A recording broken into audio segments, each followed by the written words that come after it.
there's a voice inside your head, a relentless critic that never tires of judging you. It whispers you're not good enough. It screams that you'll fail. It murmurs that everyone around you is superior, smarter, more capable. And at the end of the day, when you finally find a moment of silence, there it is again, relentless, cruel, familiar. But what if I told you there's a phrase, just one phrase, that can instantly silence this voice? A phrase so simple, you'll question its power. A phrase Eckhart Tolle discovered after years struggling with his own sabotaging mind.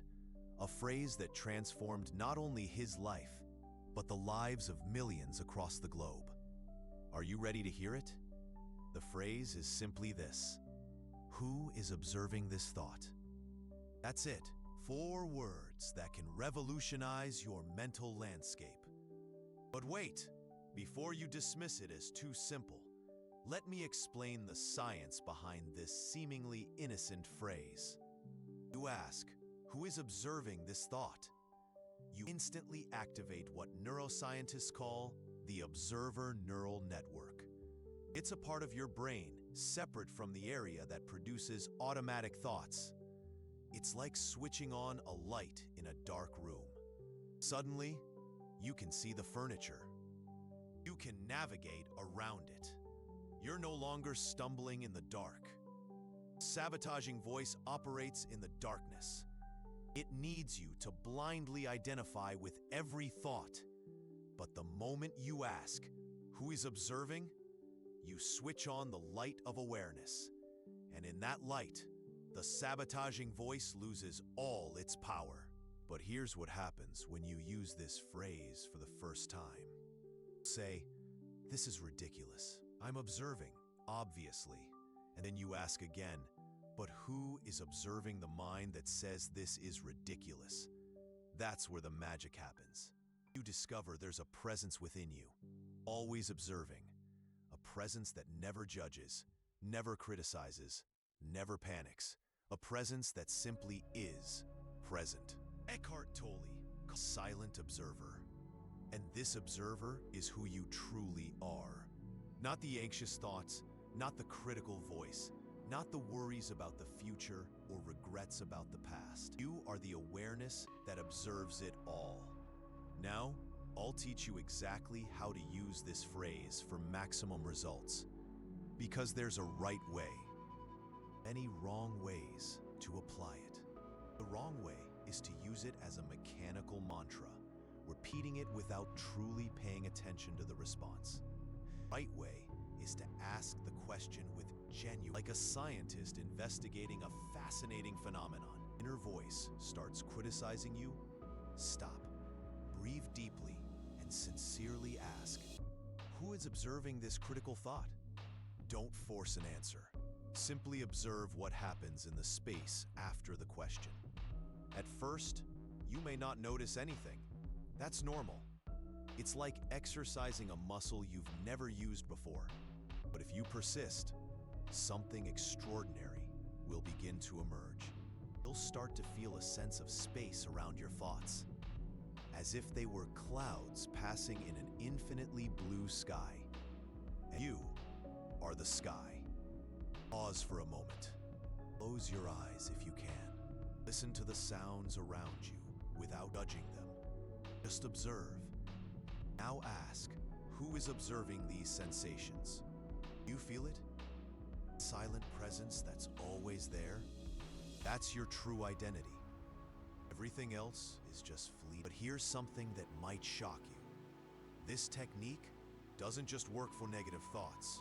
It works for any thought you want to observe, instead of being consumed by it. Anxious thoughts about the future? Who is observing this anxiety? Anger about something someone did?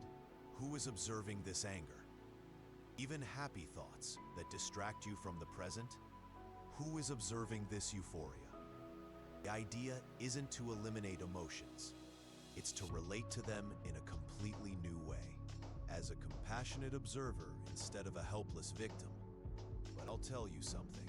Eckhart Tolle discovered that changed everything for him. There's a specific time of day when this technique is most powerful, a time when your mind is most vulnerable to transformation. It's right when you wake up. First few minutes after waking, your mind hasn't yet fully activated its habitual thought patterns. It's like there's a window of opportunity to establish a new relationship with your thoughts for the entire day. Eckhart Tolle made this a practice. Every day, as soon as he opened his eyes, before even getting out of bed, he'd ask, "Who is observing the awakening of this consciousness?" What happened over the months was we began to awaken not just physically, but psychologically. Each morning became a small rebirth. Sabotaging voice that used to start chattering the moment he woke up simply fell silent. Not because it was suppressed, but because it lost its audience. When you identify with the observer instead of the thoughts, the critical voice literally has no one left to criticize. It's like an actor trying to perform to an empty theater. Eventually, he stops acting. But here's the most beautiful part of this transformation.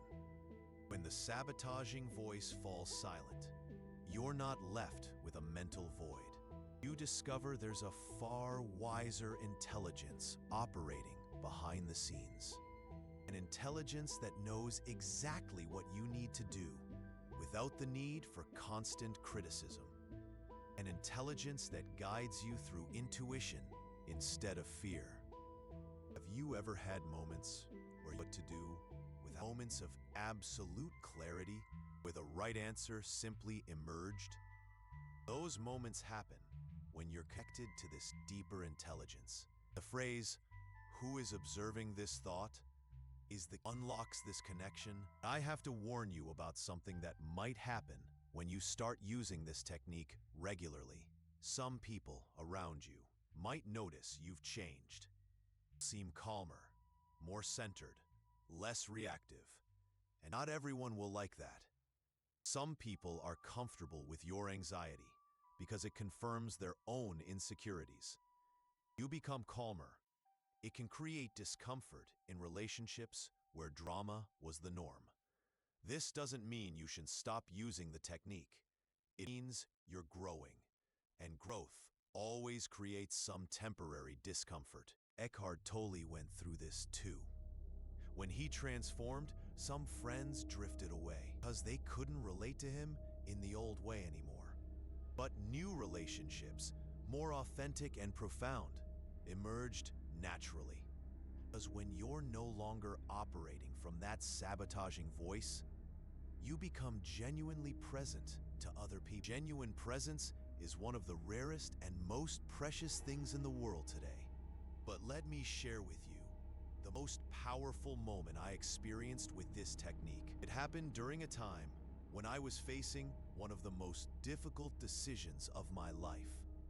My mind was in a civil war. One part screamed to do one thing. Another part insisted on the opposite. The sabotaging voice seized the chaos to bombard me with every possible scenario of failure. It was deafening. Then I remembered the phrase, "Who is observing all this mental chaos?" And in the space that opened after that question, something extraordinary happened.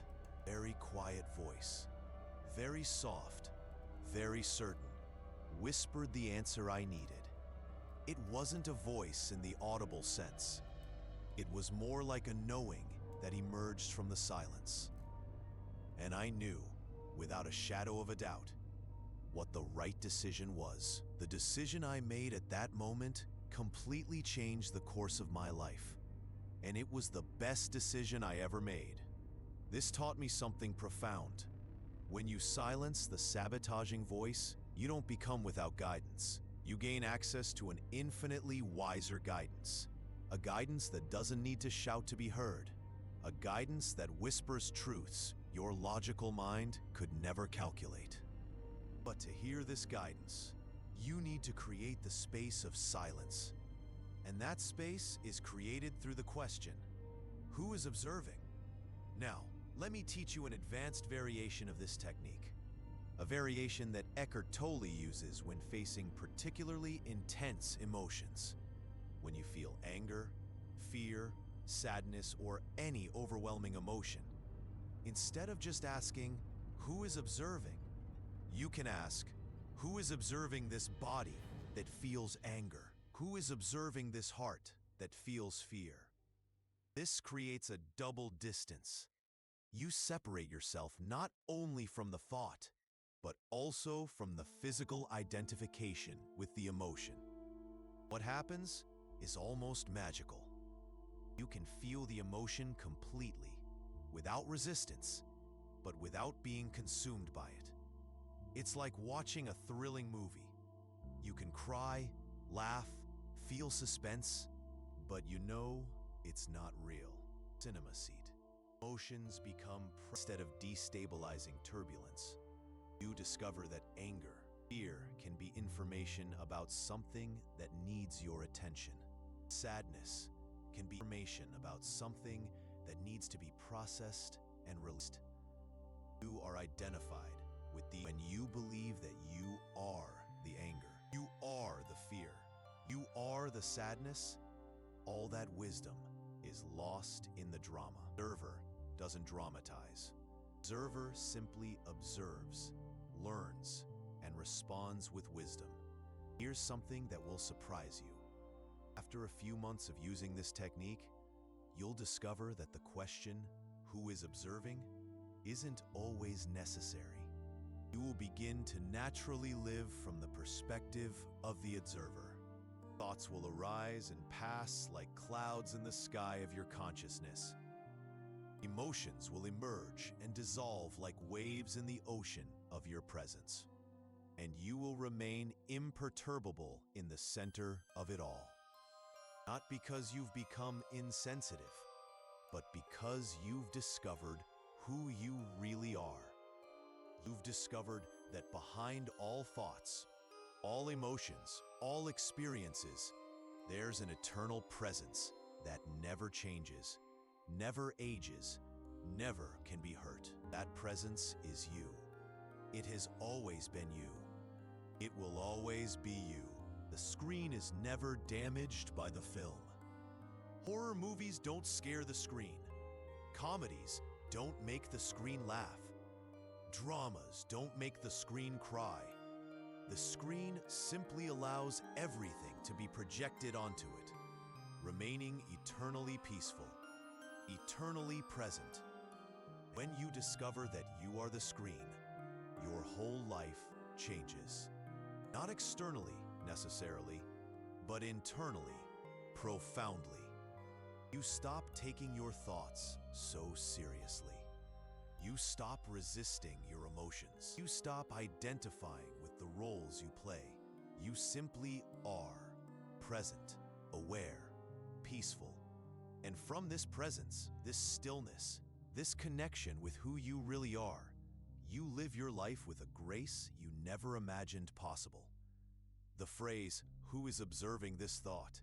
is not just a mental management technique. It's an invitation to discover your true nature. Invitation to come home, to the home you never really left, temporarily forgot. Now that you know this phrase, now that you have this key, you have everything you need to silence your sabotaging voice forever. Not because you will eliminate all negative thoughts, but because you will discover that you were never those thoughts.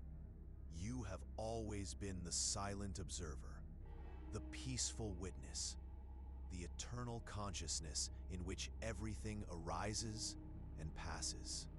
And in that discovery lies the ultimate freedom that every human being seeks, the freedom to be who you truly are.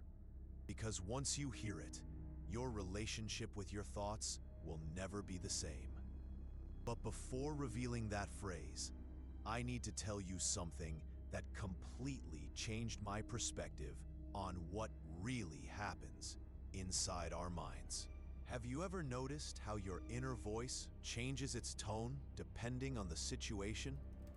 When you're about to speak in public, Becomes more anxious. You look in the mirror, it becomes more critical. You're alone at night, it transforms into something almost desperate.